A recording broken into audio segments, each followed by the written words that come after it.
Hello, and welcome to another episode of Untraditionally Traditional, a podcast with me, Brittany Duncan, a millennial homemaker. Join me each week as I share all the things I've learned that make keeping your home, garden, and life running smoothly, all while working. If you are enjoying the podcast, please be sure to subscribe in your favorite podcasting app so you get the episodes downloaded straight to you every Monday. Now, on to today's episode. Hello, and welcome back to Untraditionally Traditional, a millennial homemaker. This is your host, Brittany Duncan, and if you're new to the show, welcome. I am so happy that you're here. I'm thrilled to have all of you here. I know the holiday season is crazy busy and that it's easy to fall out of your normal podcast listening habits. So thank you so much for remembering me and including me into your day. If you enjoyed this episode or the podcast in general, please share it with those you know will love it too. And exciting news, I finally set up the platform for my newsletter, which I'll be sending out shortly. I know that's a vague statement, shortly, but I'm going to play it by ear and see if around the holidays feels like the best time for the inaugural newsletter, or if the new year is when I'll sneak into your mailboxes. I know right now I'm getting about 100 emails a day from companies pushing their holiday sales and products, and I don't want to add to that overwhelm or get lost in the shuffle. So we'll see, but I'm going to drop a link in the show notes where you can sign up for the newsletter so that whenever I do send that out, it will be in your mailbox. So that's in the show notes. But today I want to talk about holiday parties, but a different take. Let's talk about holiday parties that are fun, that won't break the bank, and most of all will not cause you to need an extra therapy session around the already stressful holiday season. The older I get, the more easily I get swept into consumerism and the insanity of Christmas stress, to the point that for a lot of us, the season might not even be fun anymore. You put on a good face because nobody wants to be Scrooge, but in reality, we are counting down until the new year when things settle down and go back to normal. Air quotes on settle down and normal, because I know as well as you do that the new year brings its own special kind of energy to deal with. But my goal with this episode is to share some ideas with you that you consider implementing this holiday season to bring back some of the fun spirit and looseness that we used to love about the holidays when we were kids. Just because we're older now does not mean that we should be giving that up. So first, let me add a little permission here for everybody, myself included, that you do not have to attend every holiday party, cookie swap, white elephant, fill in the blank that you're invited to. Beyond your work Christmas party and your spouses, which I think are important to participate in, at least for the initial hour or two before things get sloppy, you don't have to go to every party. And the flip side of that is that if you're going to host something and a friend declines, meet them with grace. Holiday burnout is real. Having to be on and cheery and put together while your to-do list grows and grows is stressful, and sometimes you just need to say no to keep yourself sane. The difference, and probably why we find the holidays stressful as adults versus when we were kids, is that with kids it was like, oh, we get, a week off school or 2 weeks off school, and life just like paused. Everything you had to do, homework, assignments, was on pause, versus as an adult, like, our jobs keep going. We still have to grocery shop. We still have to cook. The laundry doesn't do itself. And you need to go and buy gifts and wrap the gifts and decorate your house and send out your Christmas cards and name the things. So if you need to say no to a holiday party to give yourself a little bit of time and breathing space, that's a-okay. Not that you need my permission, but sometimes we just need to hear it from somebody else that yeah, you don't have to say yes to everything. The expectation is way too high.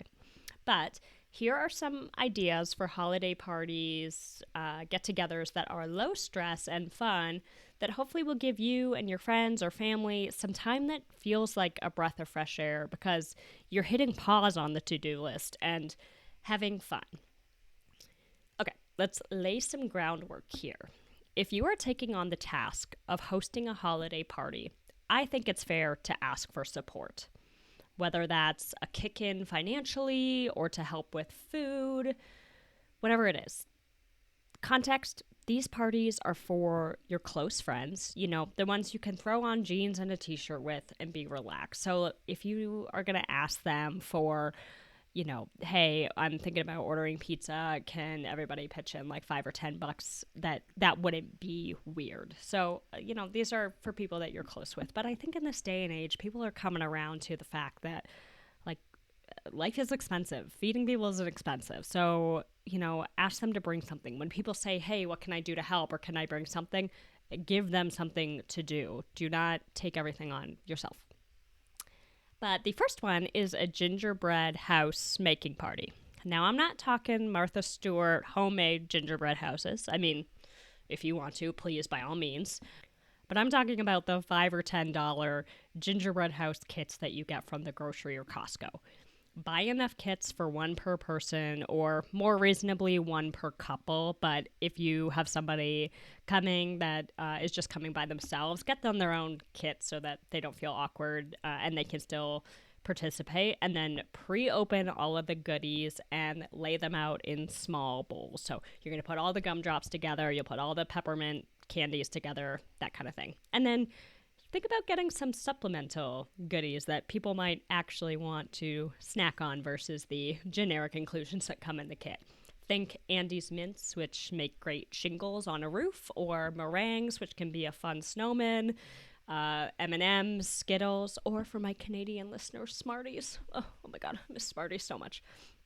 Cover your dining table or island, whatever is going to be your workstation, with butcher's paper, the shiny side up, and then secure it with masking tape so that it stays in place. And that just makes for a super easy workstation that at the end of the night you can, wrap all that up and throw it in the trash. It also lets people feel at ease that while they're icing their gingerbread house, they are not worrying about getting icing on your dining table or countertops, etc. So that's also really great just to have in general for like charcuterie, if you ever want to make like a big charcuterie table, or nachos and just like lay it out on your counter. You'll use it for other parties throughout the year. So just get a big roll of that butcher's paper.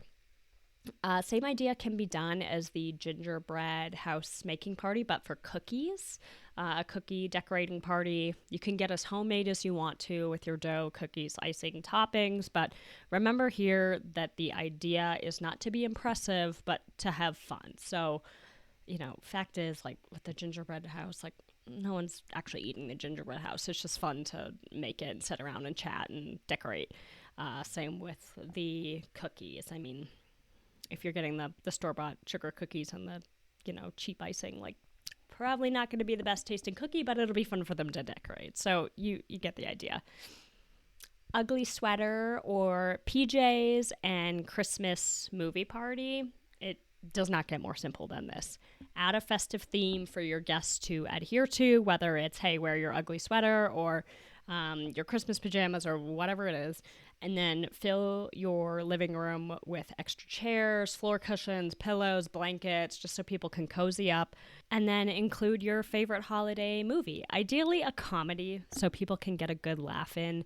Laughter really is the best medicine, and everybody can use a little bit, but especially over the holiday season.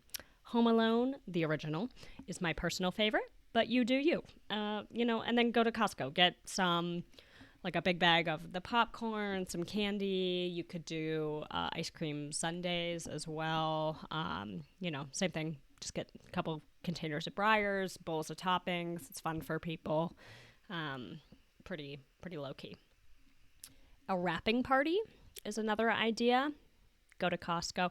I keep saying go to Costco. If you don't have a Costco membership, obviously go to whatever grocery is cheaper for these things. I say Costco because it's like a bigger amount of the thing and it's more reasonable that way. But if you do Sam's Club, that's great too. If you don't have either and it's just the grocery store, or pre-pop a bunch of popcorn, you get the idea. But for the wrapping party, pick up packs of wrapping paper, scissors, tape, and then invite your friends to bring their gifts over and wrap with you. It's a win-win because you're squeezing in social time. along with sneaking in something you have to do anyway. And it also prevents you from leaving your wrapping until 11:59 p.m. on Christmas Eve to start. Last but not least is to get outside and get active. If where you live has an ice rink, whether it's outdoor or indoor, get a group together to go skating. Or if you're friends with a group that ski, hit the slopes. We're really lucky here in Boise that our local mountain has night skiing, which is always fun. And then you can pre-make some hot cocoa and have a little tailgate in the parking lot, either at the ice rink or at the mountain. If you've got a little portable grill, or if a friend has a portable grill, ask them to bring it, and then you can like cook up some sausages and burgers, and voila, it's just fun and easy. For all of the parties that I mentioned that you'd be hosting at your home, I highly suggest either implementing a potluck food situation where everybody is bringing food to share, or like I mentioned earlier, getting people to pitch in that $5 or $10 so you can place a big pizza order. Keep your servingware simple: plastic forks, plates, napkins. This is not a formal holiday party. You will have plenty of dishes to wash Christmas Eve and day with your family. So save your hands and dishwashing skills for that. This is gonna be as easy as you can make it. Wrap your counters with the butcher paper so you can just like take it up and throw it away. Get paper plates so you can just throw it away. Ideally, you do not want to be washing a bunch of anything. If you're going to cook something, keep it simple. Think like a big thing of lasagna or a crock pot soup or chili or heavy apps from Trader Joe's or the grocery that you can whip up without killing yourself. But also remember that it's not a big deal to ask people to pitch in for food. It's a big cost to feed a bunch of people, no matter how simple you keep it. And I think most people realize that, if I am, quote, the millennial homemaker, so, it's like we're still pretty young and like not just throwing money around, but we still want to get together. And I think no matter what age you're at, you're conscious of how much money you're spending. The holidays are tough in general.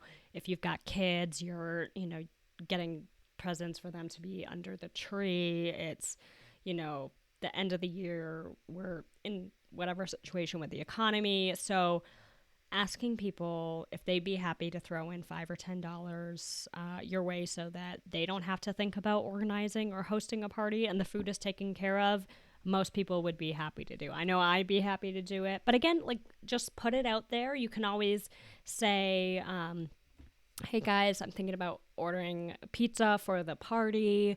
Here's my Venmo. If you can pitch in $5 or $10, that would really help, but no pressure. And that way it kind of kicks it into their court as well, if they can help or not. All right, y'all, that is my list. I hope that you get out with friends and have some fun over the holidays. Even if you don't do it with a group, any of these things would be fun to do just with one friend or your spouse. Just do yourself a favor and cut out some time to have fun over the next 15 days before the big day. You deserve it. Let's bring back fun to the holidays as adults. All right. Have a great week, everybody, and thank you so much for listening. Thank you for listening to this episode of Untraditionally Traditional. If you enjoyed the podcast, please share it with those special people who would love it too, and write a review. For more tips and photos of my home and garden, follow Untraditionally Traditional Pod on Instagram. Until next week, let's continue to make our homes places of joy and service to ourselves and those we share them with.